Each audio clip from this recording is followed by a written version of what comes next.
Hello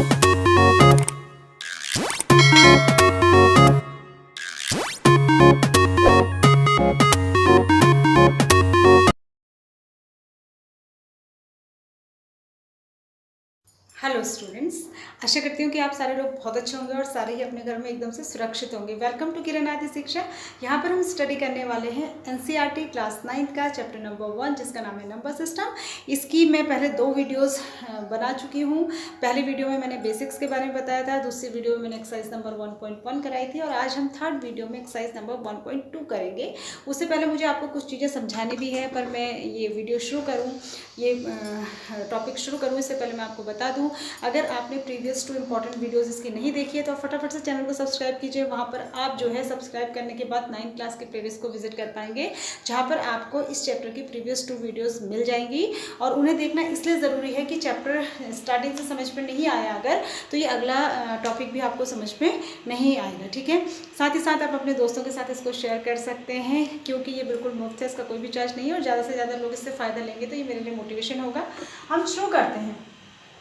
इसकी exercise पर मैं आती हूँ। पहले हम कुछ क्वेश्चंस डिस्कस कर लेंगे, उसके बाद जो लास्ट क्वेश्चन है उससे रिलेटेड हम कुछ 1-2 चीज़ें और भी डिस्कस करेंगे। यहाँ पर हमने इरेशनल नंबर्स के बारे में भी पढ़ा था। मैंने आपको पिछली वीडियो में बताया है कि इरेशनल नंबर्स क्या होते हैं, ठीक है।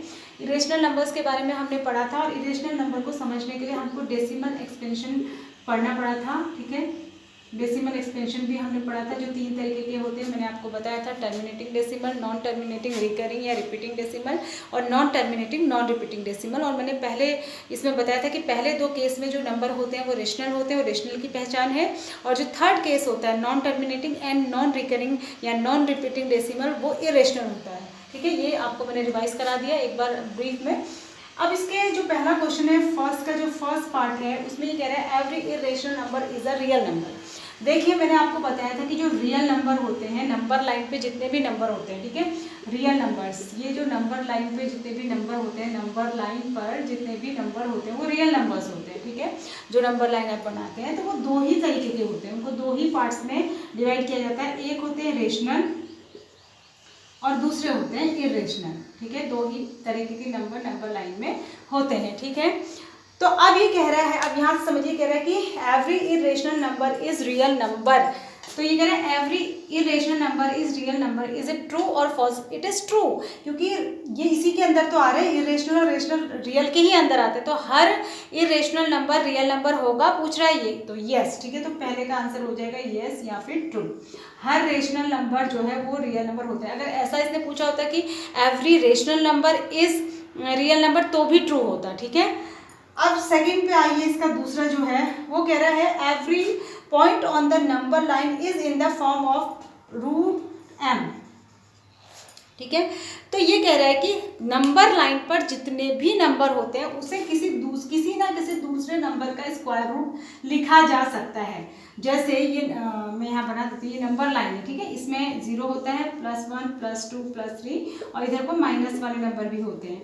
तो ये कह रहा है कि नंबर लाइन पर जितने भी नंबर हैं उन्हें किसी ना किसी दूसरे नंबर का स्क्वायर रूट लिखा जा सकता है। जैसे 2 है तो 2 को 4 का स्क्वायर रूट लिख सकते हैं, 3 है तो 3 को 9 का स्क्वायर रूट लिख सकते हैं। तो कह रहा है कि हर नंबर जो कि नंबर लाइन पर है, प्रेजेंट है, उसको किसी ना किसी दूसरे नंबर का स्क्वायर रूट लिख सकते हैं। क्या ये ट्रू है? तो इट इज़ फॉल्स, ये फॉल्स है, ट्रू नहीं है ये। क्यों? क्योंकि नंबर लाइन पे नेगेटिव नंबर भी होते हैं और नेगेटिव नंबर को किसी भी दूसरे नंबर का स्क्वायर रूट नहीं लिखा जा सकता। तो इसलिए ये स्टेटमेंट जो है ये फॉल्स है, ये ट्रू नहीं है, ठीक है। हर नंबर लाइन के हर नंबर को किसी ना किसी दूसरे नंबर के स्क्वायर रूट की फॉर्म में नहीं लिखा जा सकता, तो क्योंकि वहाँ पर हम ऐसे जो है नेगेटिव नंबर को रिप्रेजेंट नहीं कर पाएंगे। तीसरा है every real number is irrational. ये कह रहा है कि हर रियल नंबर जो है वो इरेशनल है। क्यों है? नहीं है, गलत है ये, क्योंकि रियल नंबर या तो रेशनल होगा या इरेशनल होगा। मतलब रियल नंबर के लिए दोनों कंडीशन है कि वो दोनों हो सकता है, वो रेशनल भी हो सकता है और इरेशनल भी हो सकता है, क्योंकि रियल नंबर 2 पार्ट्स में डिवाइडेड है। अब ये कह रहा है कि हर रियल नंबर सिर्फ इरेशनल ही होता है, गलत कह रहा है, ये ऐसा नहीं होता, ठीक है, ये फॉल्स है। इट कैन बी रेशनल और इरेशनल, तो ये फॉल्स है, ठीक है। तो ये आपका पहला क्वेश्चन था। आई होप कि आप इसके तीनों पार्ट्स को समझ गए होंगे। नहीं समझ आता है तो वीडियो को 3-4 बार आप देखा करिए, आपको ज़रूर से समझ में आएगा। उसके बाद दूसरा क्वेश्चन है, बहुत आसान है question. Are square roots of all positive integers irrational. ये कह रहा है जितने भी पॉजिटिव इंटीजर्स है, यानी 1 2 3 4 5 6 7 जितने भी हैं, ये तो इनफाइनाइट हो सकते हैं। तो ये कह रहे हैं कि सारे ही पॉजिटिव इंटीजर्स का अगर हम जब स्क्वायर रूट निकालते हैं तो वो क्या हमेशा इरेशनल नंबर आता है? नहीं, ये फॉल्स है। क्यों आता है? रेशनल भी आ सकता है। जैसे √2 का अगर हम निकालें तब तो इरेशनल नंबर हमको मिलता है, ठीक है। √2 का जो हम स्क्वायर रूट निकालेंगे तो इरेशनल मिलता है, पर √4 का निकालेंगे तो 2 मिलेगा जो कि रेशनल है, ठीक है। और √9 का निकालेंगे तो क्या मिलेगा? 3 मिलेगा, ये भी रेशनल है। √25 का निकालेंगे 5 मिलेगा, ये भी रेशनल है। तो ऐसा ज़रूरी नहीं है कि हर पॉजिटिव इंटीजर का या हर पॉजिटिव इंटीजर का जब हम स्क्वायर रूट निकालते हैं तो हमको इरेशनल ही नंबर मिले, ऐसा पॉसिबल नहीं है। रेशनल भी मिलता है, इरेशनल भी मिलता है, तो ये गलत है, ठीक है। इसमें आप एग्जाम्पल भी दे सकते हैं कि √4 = 2 which is rational, √9 = 3 which is rational, √25 = 5 which is rational, √36 = 6 which is rational. तो ऐसा ज़रूरी नहीं है कि हर बार इरेशनल मिले, ठीक है। अब जो सबसे इंपॉर्टेंट चीज़ है वो इसका क्वेश्चन नंबर 3 है। उससे पहले इसमें दिया है कि √5 को नंबर लाइन पे रिप्रेजेंट करो, ठीक है। √5 को हम बाद में करेंगे, पहले मैं शुरू से बताती हूँ आपको। मैं √2 को भी रिप्रेजेंट करना बताऊंगी, √3 को भी, √5 को भी, फिर आगे आप √7 √11 को खुद ही कर पाएंगे। आप कैसे करते हैं पहले आप देख लीजिए √2 बनता कैसे है। देखो √2 बनता है √1 का स्क्वायर प्लस 1 का स्क्वायर। तो अगर हम इसमें पाइथागोरस लगाएं तो बेस भी 1 होना चाहिए और परपेंडिकुलर भी 1 होना चाहिए, ठीक है। तो अगर हमें नंबर लाइन पे √2 पता करना है कहाँ पर है तो हम कैसे करेंगे? बिल्कुल ध्यान से इसको देखना है, बहुत इंपॉर्टेंट क्वेश्चन है, एग्जाम के लिए ज़रूर से पूछा जाता है, मोस्ट इंपॉर्टेंट है। तो आप एक नंबर लाइन बना लेंगे जब एग्जाम में आएगा। नंबर लाइन में आपको 2 ही चीज़ें लिख लेंगे। यहाँ पर आप लीजिए 0, यहाँ पर लीजिए 1, यहाँ पर लीजिए 2, बस थोड़ा सा ले लीजिए, आपको बस इसी की जरूरत पड़ेगी, ठीक है। यहाँ पर आपने यहाँ से यहाँ तक की डिस्टेंस बन गई। यहाँ पर आप एक परपेंडिकुलर ड्रॉ करेंगे और इसमें से भी आप 1 इंच कट, अगर ये इंच में है तो 1 इंच, और अगर सेंटीमीटर में है तो सेंटीमीटर। आप इंच में करिए, थोड़ा बड़ा दिखाई देगा। तो आप यहाँ पर जो है ये आपने ले लिया 1 इंच, फिर ये 1 इंच का मार्क आपने कंपास से लगा लिया, फिर आपने इसको मिला लिया और ये आपने जो है ये 90 डिग्री का एंगल बनाते हुए लाइन खींचनी। तो ये एक राइट एंगल ट्राइंगल हो गया और ये इसका हाइपोटेनियस हो गया। हाइपोटेनियस ये 1 है और ये भी 1 है, ठीक है। हाइपोटेनियस क्या होता है? हाइपोटेनियस होता है रूट बेस का स्क्वायर प्लस परपेंडिकुलर का स्क्वायर। अब बेस 1 है और परपेंडिकुलर भी 1 है, तो 1 का स्क्वायर प्लस 1 का स्क्वायर, यानी ये √2 हो गया। समझ गए आप मेरी बात? 1 का स्क्वायर प्लस 1 का स्क्वायर √2, यानी ये लाइन √2 है। अब हम क्या करेंगे? आप कंपास लेंगे, पेंसिल लगा के उसमें कंपास का फुट आप यहाँ रखेंगे, कंपास का टिप आप यहाँ रखेंगे पेंसिल को, और आप ऐसे करके एक आर्क लगा लेंगे इस तरीके से। तो ये जो पेंसिल है ये नीचे नंबर लाइन पे यहाँ पर एक पॉइंट बनाएगी, कट करेगी, तो ये यहाँ से यहाँ तक की डिस्टेंस ही आपकी √2 होगी, यानी कि ये √2 हो जाएगा। समझ गए मेरी बात को? ये √2 हो जाएगा। अब हमें अगर √3 बनाना है, ठीक है, तो √3 बनाने के लिए आपको देखो क्या चाहिए। √3 के लिए आपको क्या चाहिए?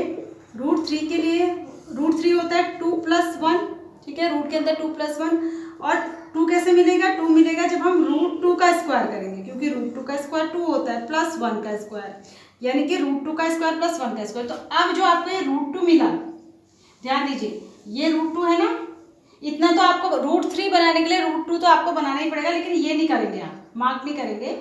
√3 बनाने के लिए √2 तक का आपको राइट एंगल ट्रायंगल बनाना पड़ेगा।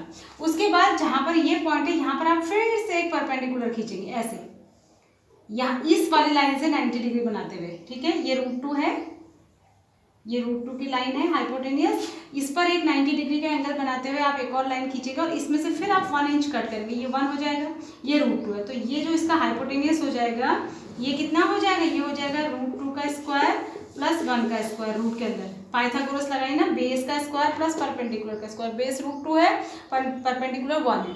तो अब हमको ये पॉइंट मिला, ये √3 हो जाएगा, ये लाइन √3 है। तो इसी लाइन से कंपास का फुट यहाँ रख के, कंपास की टिप यानी पेंसिल यहाँ रख के जब हम ऐसे आर्क लगाएंगे तो यहाँ कहीं कट करेगा ये, तो यहाँ से यहाँ तक आपका √3 हो जाएगा, ठीक है। ऐसे आपको करना है, इसको दोबारा देखिएगा, आपको जरूर समझ में आ जाएगा। और √5 आप डायरेक्ट बना सकते हैं। √5 के लिए आपको √2 √3 बनाने की जरूरत नहीं, 5 कैसे बनाएंगे, देखो रूट 5 क्वेश्चन में दिया है, ये 0 है, ये 1 है, ये 2 है, तो आप 2 तक के लेंगे और यहाँ पर आप 1 इंच की लाइन खींचेंगे 90 डिग्री बनाते हुए। अब ये आप मिला देंगे तो ये कितना हो जाएगा, ये बेस है 2 और परपेंडिकुलर है 1, तो ये रूट के अंदर आ जाएगा, बेस का स्क्वायर प्लस परपेंडिकुलर का स्क्वायर, यानी कि ये हो गया रूट 4 प्लस 1 यानी कि रूट 5। यानी कि ये लाइन जो है ये रूट 5 है। बस यहाँ पर कंपास का फुट रखिए, यहाँ पर कंपास की टिप रखिए और यहाँ से आर्क मारिए, तो यहाँ जहाँ कटेगा यहाँ से लेके यहाँ तक की डिस्टेंस ये रूट 5 हो जाएगी। ठीक है, इसी तरीके से रूट 7 भी बना सकते हैं, लेकिन रूट 7 बनाने के लिए रूट 5 बनाना पड़ेगा। ठीक है, तो ये था आपका एक्सरसाइज नंबर 1.2 थी। आई होप कि आपको समझ आई होगी। इफ़ नहीं तो मैं बार बार कह रही हूँ, आप वीडियो को रिवाइंड करके बार बार देखिए, आपको ज़रूर से समझ में आएगी। तब तक के लिए आप अपना ध्यान रखें, सुरक्षित रहें। Thanks for watching, God bless you all.